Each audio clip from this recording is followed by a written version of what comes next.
네, 어제가 고 이병철 삼성 창업주가 타계한 지 27주년이 되는 날이었습니다. 이건희 회장이 와병 중인데다 이 승승장구하던 휴대폰 사업이 급격한 부진을 겪으면서 이 삼성이 구상하고 있는 다음 먹거리가 무엇일까에 대한 관심이 점점 커지고 있는데요. 이런 분위기 속에서 이재용 부회장에 대한 행보 역시 관심거리가 아닐 수 없습니다.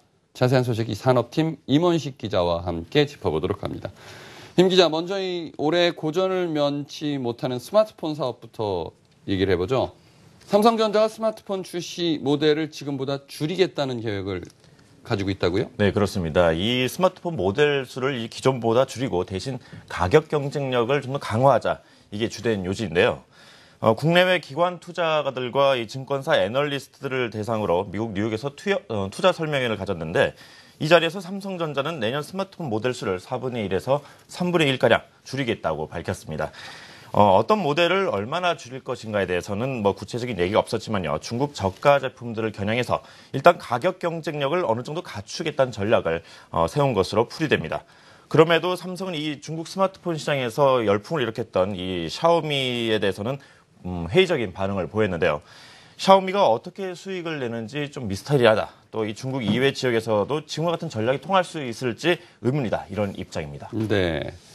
자, 이 스마트폰 사업 부진 개선책 외에 다른 성장 전략들도 좀 제시가 됐다고요? 네, 그렇습니다. 이 세계에서 처음 이제 개발이 됐죠. 이 반도체 미세 공정 14나노미터. 이 나노미터가 한 10억분의 1미터 정도 되는 사이즈의 어떤 이 핀팻 공정 기술을 앞세워서 파운드리, 즉 위탁 생산 반도체 시장에서 영향력을 키우겠다는 방침입니다. 또 하나 꼽은 게 이 플렉시블 OLED 패널. 즉, 이 휘어지는 화면을 통해서 스마트폰 시장을 주도하겠다는 전략인데요. 올해 그 갤럭시 노트 엣지를 통해서 이 삼성이 휘어지는 화면의 스마트폰을 처음 이제 선보였지 않습니까?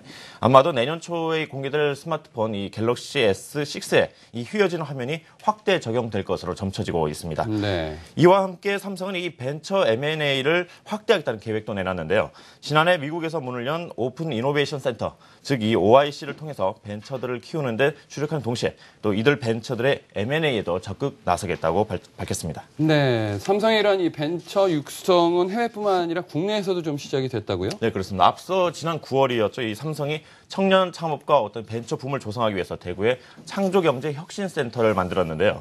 여기에 창업 성공 사례나 기술 소개, 또 이 공모전 등 세부적인 지원 방법들도 속속 나오고 있습니다. 기존처럼 이 벤처에 대한 어떤 인도적 지원에 그치는 것이 아니라 마케팅부터 재무, 또 기술과 판로 지원에 이르기까지 벤처가 어엿한 어떤 기업으로 설 수 있도록 경영 전반에서 삼성이 후원하겠다는 방침입니다. 지난 18일 대구에서 벤처 창업 성공 사례 특강과 함께 연구개발 인력들이 직접 가서 이 기술을 소개하는 자리가 있었는데요. 이날 행사엔 이 사물 인터넷과 소프트웨어, 또 3차원 스프린팅 등 7개 분야에서 아이디어 공모전 소개도 이어졌습니다. 공모전을 통해서 삼성이 이 대구 혁신센터에 입주할 벤처들을 선별하고 또 이 우수팀에는 최대 5억 원까지 사업 자금을 지원할 방침입니다. 이 공모전을 주최했던 이 김선일 대구 창조경제혁신센터장의 말을 들어보겠습니다. 실질적이고 보다 종합적인 프로그램을 단기간 내에 집중적으로 제공을 해드리려고 합니다.